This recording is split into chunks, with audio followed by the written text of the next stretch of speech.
Great, and thank you. Let me know in the chat if you cannot hear me, but I'm assuming you guys can because we ran a sound check. But this presentation is on open educational resources, OER, and open pedagogy, using open source technology to work with students and faculty to create better assignments.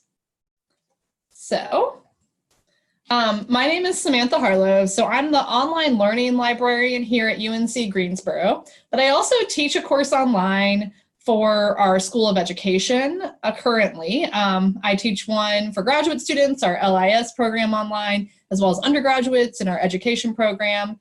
I'm also a liaison librarian, so I work with public health education, kinesiology, and community and therapeutic rec. I'm also a former instructional technology consultant where I'd help people design courses, learn more about Canvas, our LMS, and more. So I come from a lot of different backgrounds in those things, and that's just what I wanted you guys to know. So to get started, I wanted to see what you guys knew. So this is the URL that you guys can see, but I'll also drop it in chat. But if you guys just want to take a second and tell me what your experience is with OER as well as open pedagogy, and we'll kind of see what you guys want to learn today, and then I'll see if we're going to pivot or change things up. But ideally, I'm not too far off.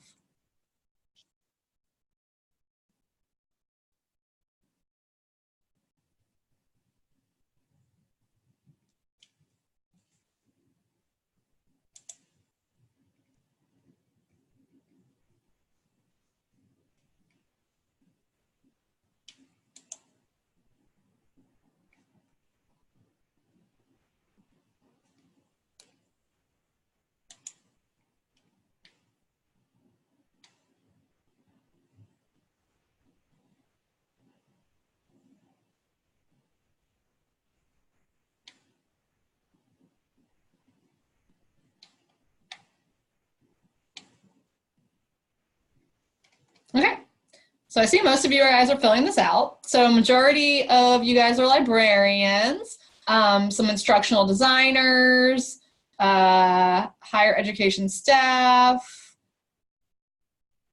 Great. So we're going to be talking about all, experience for all of you guys.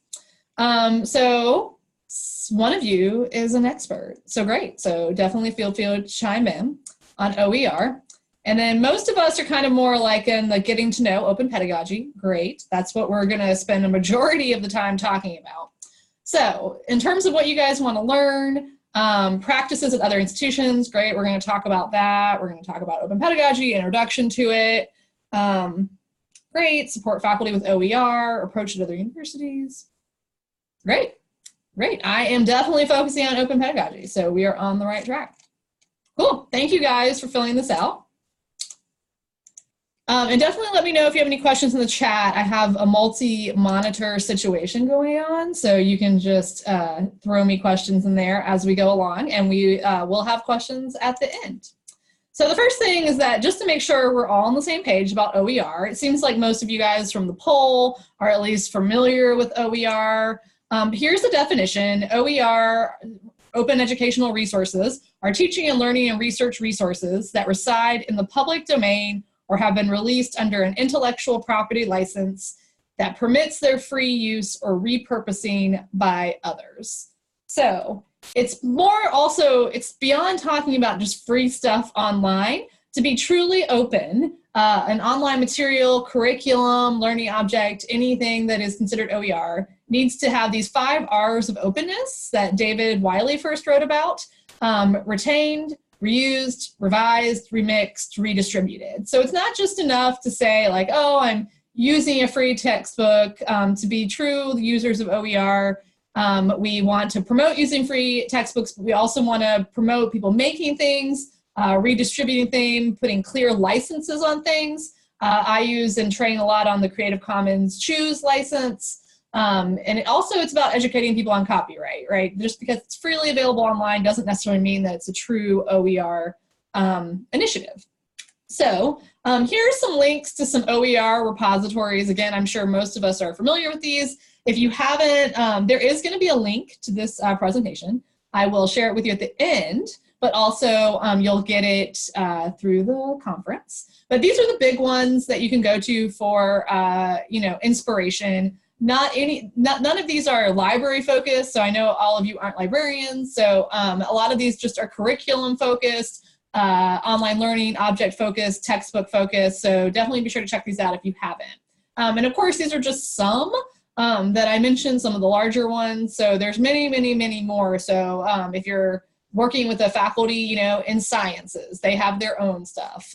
Or you might want to try, you know, OpenStax over Merlot, that kind of thing. So this could go on and on. But we'll touch back on these OER repositories at the end in terms of talking about open pedagogy. But that's my little intro on OER. I definitely wanted to focus most of this on open pedagogy, which we're going to talk about next. But definitely let me know in the chat if you guys have any questions about OER before I go too deep into open pedagogy.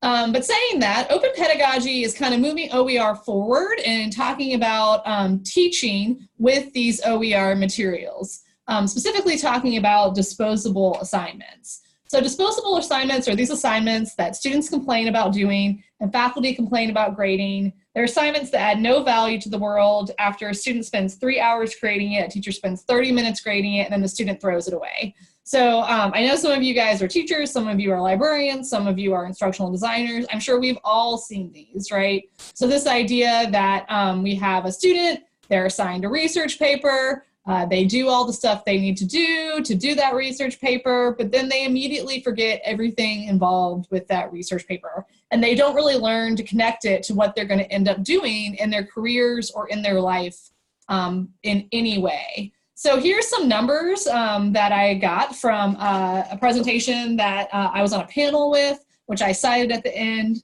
I was on a panel with some people from Wake Forest talking about this, but one of the e-learning librarians on the panel, Kyle Dillinger, ran the math based on these education statistics. And if you say that there's around 20 million US undergrads, right, and they write around 2 research papers per year, that means that you're equaling about 40 million, almost 40 million research papers per year and about 18 hours per paper. Let's say if it's a 6-page research paper, which means the students are spending a crazy amount of time, over 716 million hours per year on these assignments that, again, they immediately forget about, they never think of again, and they don't connect at all to their real world experience. So David Wiley, again, the person who kind of came up with these 5 R's, was one of the first people to write about these disposable assignments and, you know, use this term open pedagogy. I don't know if he was the first, but he wrote this blog post and talked about it in terms of relation. So kind of changing the way we as librarians, instructional designers, or faculty members look at assignments and come up with this idea of activities that add value to the world. So not just connecting students to the real world, but are actually contributing back into digital objects and making them open. So open pedagogy is really this idea of creating assignments that go beyond or are enhanced or are part of a research paper. It's not necessarily throwing all research papers away, but creating these online activities that not only teach students how to use these open source tools, these open technology tools, but also has them contribute online learning objects and online materials back into these repositories and canyons. So, you know, not just that they are absorbing OER materials for curriculum, like a textbook, but they're becoming creators of OER materials. So open pedagogy is a great way to empower students, engage in information creation, make students creators of information, and give them information ownership. So connecting them back to this whole idea of what we really in libraries think about with this ACRL framework, but scholarship as this conversation, and having them be collaborators, giving them student agency, and then creating authentic audiences for our assignments. So this also, of course, delves into making our students really think about copyright in a thoughtful way, think about the information privilege that comes with online creation, online object creation, sharing, and the need for privacy. And it also creates this transformational educational experience. So I'm going to talk about this a lot, but I did link here an Open Pedagogy LibGuide by Michelle Reed, who's the Open Education librarian at, I think, UT Arlington. But she has a whole guide on Open Pedagogy that drives a lot of examples, and we're going to talk about examples and tools, but she shows examples of students as textbooks contributors, students as OER adapters, students as question bank authors, students as community partners, students as Wikipedia contributors, and more, because they actually had David Wiley come and speak to them, which is cool. So if you, we're going to go through a lot of these examples, but she goes far and beyond. She also links to this great Open Pedagogy notebook, which is another great way to get started with Open Pedagogy. It gives examples. It's an open, notebook on what people are doing with Open Pedagogy to share practice, build communities, collaborative design. So I'll throw this in the chat too, just in case it gets lost in the presentation links. But there it is. So it's a great place to get started to kind of get going on it. And again, Michelle Reed is a great resource, and this guide is a great resource as well. So I'll drop that in the chat as well. So are there any kind of questions on the intro to Open Pedagogy stuff that we kind of went over?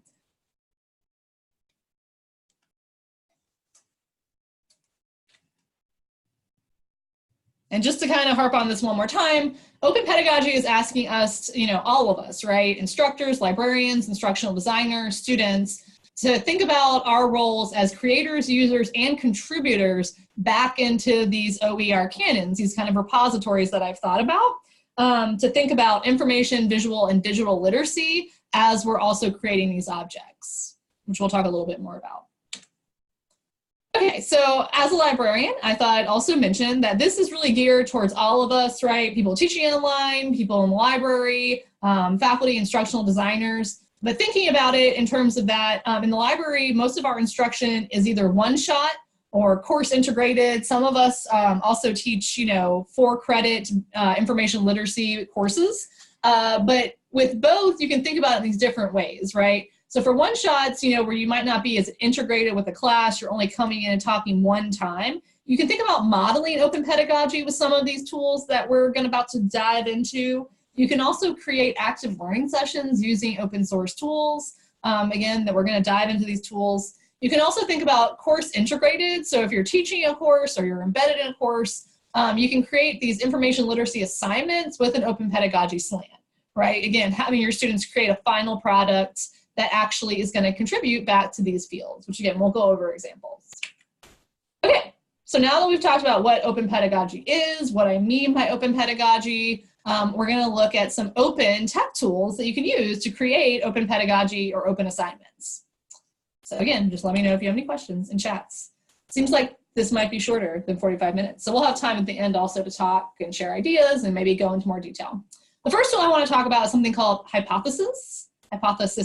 I'm never sure how you pronounce it, but it is a Chrome extension that allows for students and teachers to annotate, comment, and highlight any web text, including a PDF, if you upload it to the web, through a free and open Chrome extension. So now I'm going to show it. So if any of you guys have used Hypothesis, feel free to tell me about it in the chat, what your experiences was, but this is what it is. You can go here and see how it works, get started. They have blogs, suggestions. It's an open community project. So this is a great example of an open tool, right? It's improving all the time. It's open source. They have tons of documentation, blogs. And again, it's open community, open platform, that kind of thing. So I did want to show you, I'm going to log in. So you do have to create an account, and your students do create an account.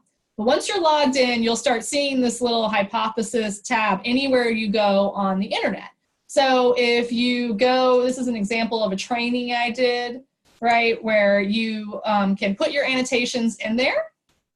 I did this with librarians, so we did, of course, write about how to write out of office messages. But you can highlight, train, if you highlight, annotate, click, and then it creates notes on any web document, as you can see here. So here's an example, right, of that. We don't need to know if you're out for a day of medical testing. I click on this and see that someone commented, I rarely disagree with Allison, but I don't think this is TMI, blah, blah, blah. So this was something we did a while ago, but anyone who were to go to this, who had Hypothesis, could also add to this conversation. So it's a global tool that you can explore. So this is an example that I did for a training where you can see librarians commenting on it. You can also take notes on it, you know, overall, add to, you know, comment on a comment. It basically works as an online discussion on a website. Again, in this completely open fashion. So one that, again, at Wake they did is they took on Charbooth's information privilege article. And you can see here, I wasn't a part of this discussion, but because they made it open, you can click on this, your hypothesis thing, and you can see that the students in the Lib 100, which is their information literacy credit-bearing course, created comments on different parts that then can have replies. So again, it's pretty cool. And it is a nice tool. It does require sign up, which not all open ones do, but it is easy to use. Again, hopefully you can see if you're a librarian how this could pretty quickly be used as a one-shot if you were willing to take the time. Of course, if you teach online, this can be a completely asynchronous activity as well, because you're pretty much just creating a discussion around a text or a PDF. But that's the basics of how it works. So, yes. So great. Okay, so are there any questions about just kind of showing the basics of hypothesis? So Chrome extensions also, a lot of them are open. Definitely be sure to check those out. Some of them create PDFs if you wanted to create a PDF of like a web article to, like, you know, get rid of the ads, all different kinds of things. But that's the basics of hypothesis. I'm just going to call it hypothesis. Again, I've never heard it said out loud. So again, here's the screenshot. Here's how it works. And then in here, when you get this later, I did link out to this information privilege tab. Okay. Yeah, someone said it's just said like hypothesis. Sure. Okay, so the next tool that people talk about a lot with Open Pedagogy is, of course, Wikipedia. So if you guys have used Wikipedia in your teaching, feel free to let me know in chat, and we can share your stories too. But this is, of course, I'm just, again, kind of assuming we all know what Wikipedia is, but because it's run by volunteers, that it's a community of people contributing to encyclopedia articles, anyone can assign students to edit and contribute articles. You can also host an edit-thon, which is, again, a lot of universities, even some high schools are doing this. Particularly, they're typically done around an underrepresented group of people that, you know, isn't properly represented on Wikipedia. For example, women in STEM, you know, people of color in STEM or in other sources that aren't properly represented. But there's tons and tons of topics. So if you click on here, this is Wikipedia's kind of like how to run an edit-thon, what they determine, what they say you might need, how to determine goals. It's a pretty useful document. They do support this kind of thing. So if you're interested in this, tons of people have done it. I just picked one example. I know that at Wake, they have done it in their credit-bearing information literacy course. They present it on the lot, and I can give you their name. But here's an example of a university that did it in their one of their courses on a certain topic. And then here's one of the ones that one of their students presented, El Señor Presidente. So a novel. So here it is. If we go out into it, I also on here linked to a blog posts here, and then this professor also had the students create blog post reflection on doing this. So a lot of times Open Pedagogy does come with a reflection piece, which of course there's tons of open blogs, open blogging tools that you could use to create these reflection pieces to be open, which he did. He created these open blogs, so you could also look at the student experiences, how they felt about this as well. So this is just, again, one example. So if you wanted to learn about it, he did it for Spanish 314, Murder, Madness, and Mayhem, Latin American Literature and Translation, which again, it really works better for things that aren't well represented in Wikipedia. More and more people are putting things on Wikipedia, so this is maybe getting harder and harder to do as we, you know, keep going. But again, it can be a great idea. So are there any comments? Anyone worked with Wikipedia before in this way? Worked with professors who are working with Wikipedia? Feel free to share your experience in the chat.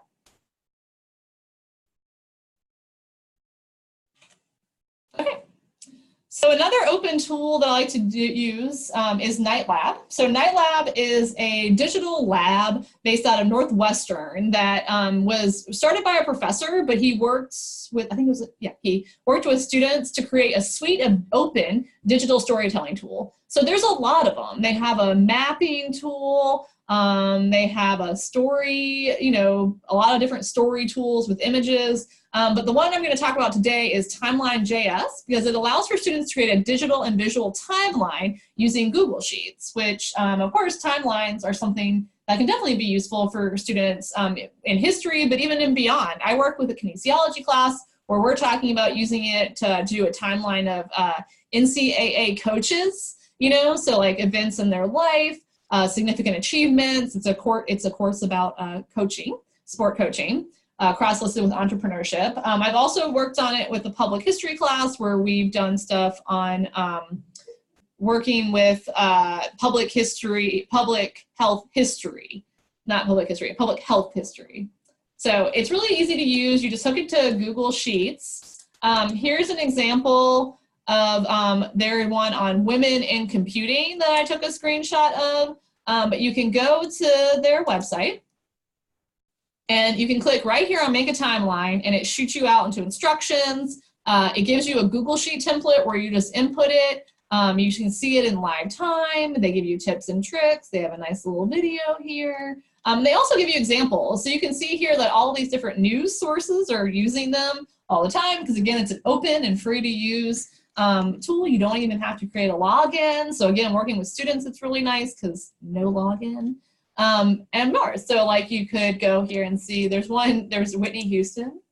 So like here's a timeline of Whitney Houston. So of course you can see here that there's good lessons to learn about visual literacy, copyright, what they can and can't use if they're putting things in online. You can see here that obviously whoever made this like put videos that are no longer available. So this is again a great lesson that you could talk to your students about creating and contributing to these kind of multimedia tools in this kind of copyright fashion and beyond. So here is one that, again, I made very quickly working with a public health class where they were doing a public health history project. So we talked about, you know, keyword creation, you know, background information. We kind of changed the slant than I normally would public health. But here's one we made quickly, kind of thinking about it in terms of climate change. So we made a quick one right here. And we could talk about Wikimedia Commons, how we wanted them to cite their images, what we liked and didn't like about this, and more. So that's Timeline.js. So does anyone use Timeline.js? I think this, you know, feel free to put that in the chat if you have any stories. Of course, archives use it a lot to create exhibits, but again, just to show you, it can be used beyond history classes. And there's tons of examples of it online. Okay, so the next one is something called Pressbooks. You can create open, accessible, and free textbooks, ebooks, or PDFs. So of course, a lot of times when we think about OER, we think about textbooks, free textbooks. That part of the reason why OER became popular is that students were tired of paying hundreds of dollars for textbooks. And we definitely want to keep that slant. But for this to be successful, we need people to continue to contribute textbooks into these canons. So since we really need these free textbooks, why don't we have our students help us with them? Of course. So Pressbooks is a free, easy to use tool where you can create textbooks online, again, in different formats. You can do it in EPUB formats, PDF formats, and they really help you also make it accessible. So it's a really cool, easy to use platform. It does require a login, but it is free to use. Sometimes people use it as, you know, a part of an institutional license, but it's pretty, again, free to use. So you can look at the plans, but again, it's nice. So an example that I like to show too, that a lot of people show when we're talking about open pedagogy, is this open anthology of early American literature. So of course, if you're making a textbook, right, you got to pull from freely available public domain materials, which of course wouldn't work for every class. But here's a great example of someone who totally made it work for their class to create an open anthology of earlier American literature. So you can look through this whole book, but you can see that because of this topic, they were able to pull open text because of it being older public domain text that they were working with, because it's earlier American literature. But again, what a great lesson that the students got, right, in terms of copyright, public domain, digital content, and what can go online freely. They have this final product that they can forever say, I made this textbook in this way, and it lives on. And people use it all the time. It's a pretty popular now, you know, early anthology of American literature textbook. Okay. So someone said H5P has a timeline tool like this. Yes, I'm going to talk about H5P, but that is totally correct. It is another free open tool. Boom, here it is. So, you know, this presentation could go on and on and on talking about open source tools. The ones that I've presented on are the ones that are talked a lot about open pedagogy and have been kind of tested, and you can easily find examples of professors using them in courses. In higher education and even beyond. Sometimes people use them in K-12 as well. But here are some more that I have used and other people have used that, again, are free open tools that can help you contribute open materials back into these repositories. So Leaflet is something I would maybe use with more grad student level or upper level higher ed students. But it is a mobile-friendly, interactive online map service where you can create maps using JavaScript, but without having to learn JavaScript. But it does require some understanding of coding, and you know, but it does have really great tutorials. So here's Leaflet's website. It's pretty easy to use. If you have any kind of coding experience, if you're an instructional designer, have a faculty with a little bit of, you know, being willing to go through these tutorials. The tutorials are great, it's not bad, and they really work on plugins. So don't feel too intimidated by it. But they really kind of like lay it out pretty easily. But then they also, here's an example of a history course, I think it was in graduate school, where they created a map here. So you can, you know, use Leaflet to lay over any map image and then have, you know, then these nice little pop-ups where, you know, then they can link you out to that, to this kind of thing. And it is mobile friendly. Let's see, I can zoom in. See, I see that most of the dots are in Europe, and then see they laid this over an image. It's a little grainy, but that's okay. But you can see the basic idea of how it works. So it is pretty cool. And this was, again, a class project. It was in here. So again, any kind of course that wants to work with digital humanities, again, that the instructor and the students are willing to kind of get you know, some of this training done, but it's pretty easy to use.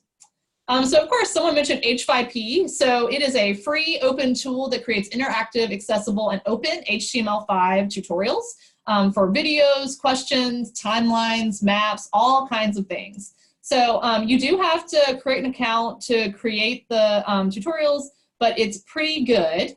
And you can, and it is simple to use. So even if HTML5, if you're like, what is that? I feel kind of like intimidated, even like thinking about HTML5, it does all the works for you. It also gives you tons of examples and downloads if you're like, what would I even do with this? And it also has tons of documentation because it is an open tool. So if you do want it to integrate with your LMS, that does cost money, and it costs a lot of money.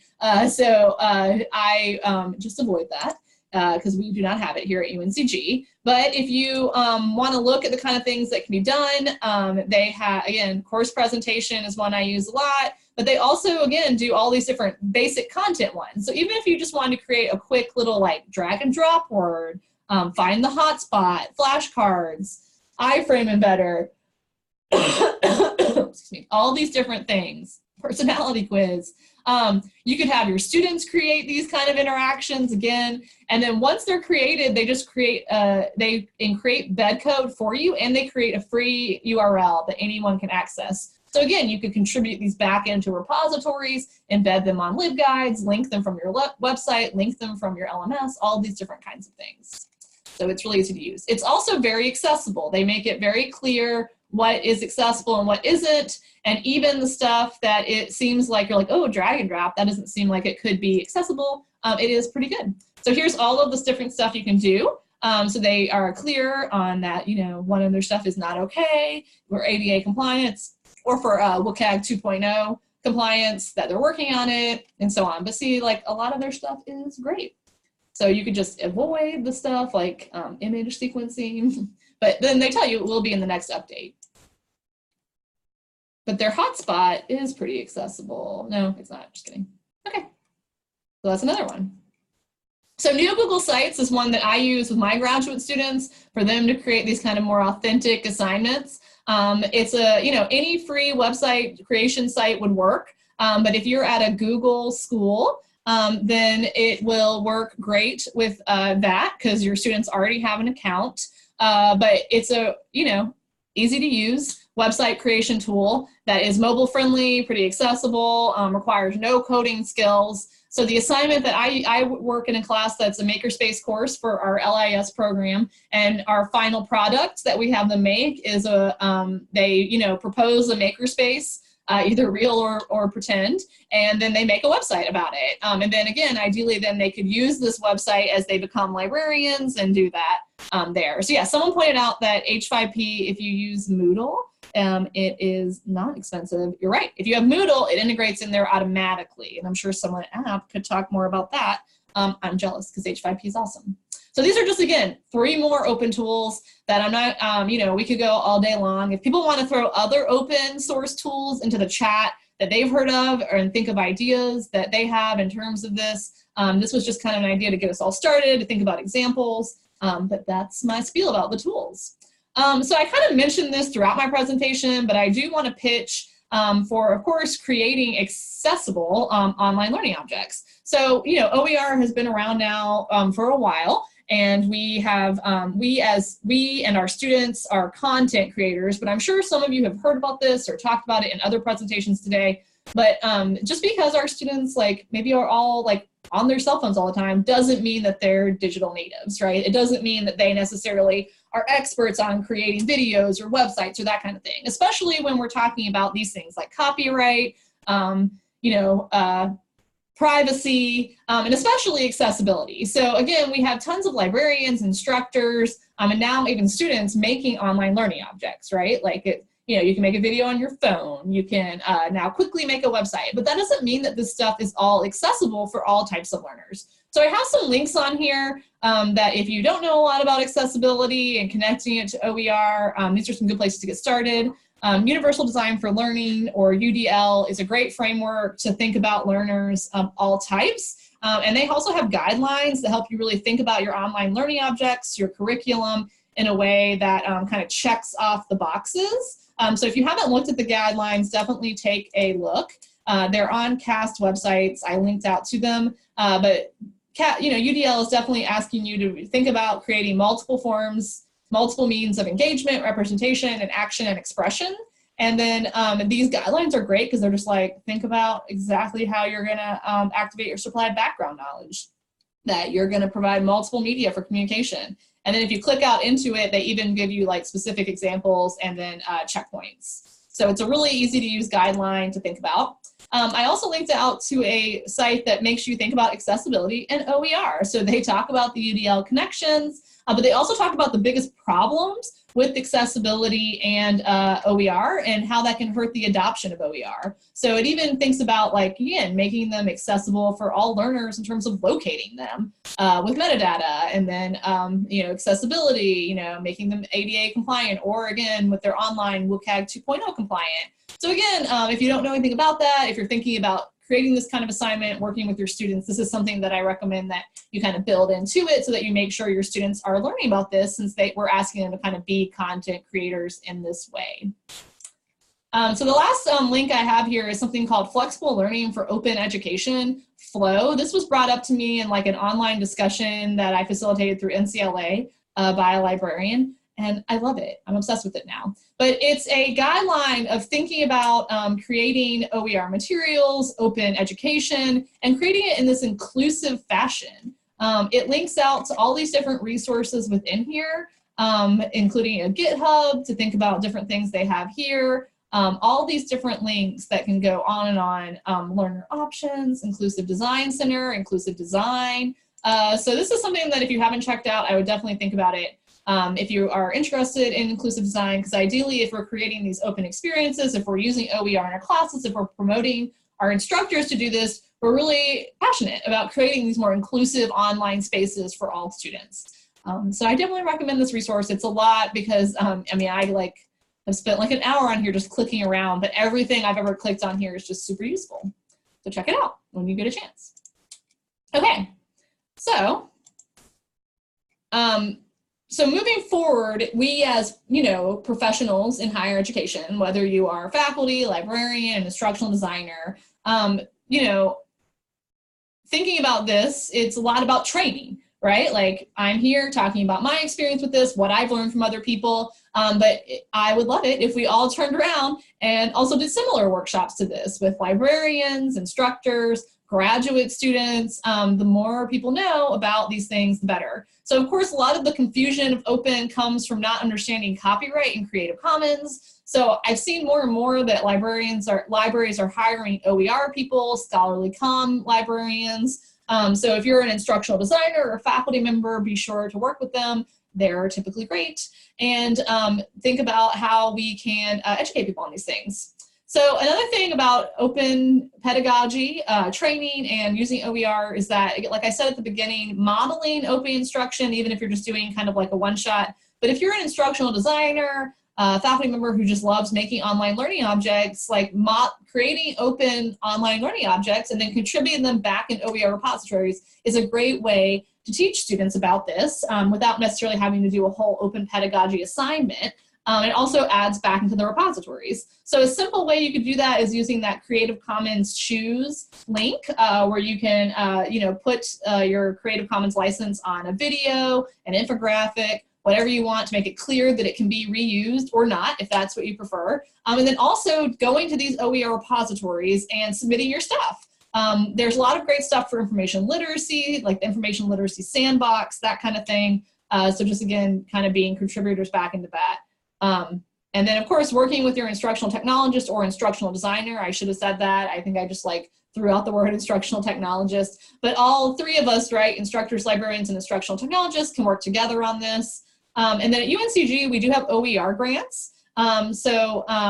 We work with them and we also promote these tools. Like if a faculty member comes to us and is like, oh, I want to make this more, open, or I heard about Hypothesis, but I need help, like we're all there to help them and to kind of help them learn more about it.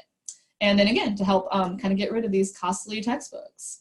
And then if you have an LIS department at your school, if you're near an LIS department, working with them so that future librarians can kind of know about OER, know about open pedagogy and that kind of thing.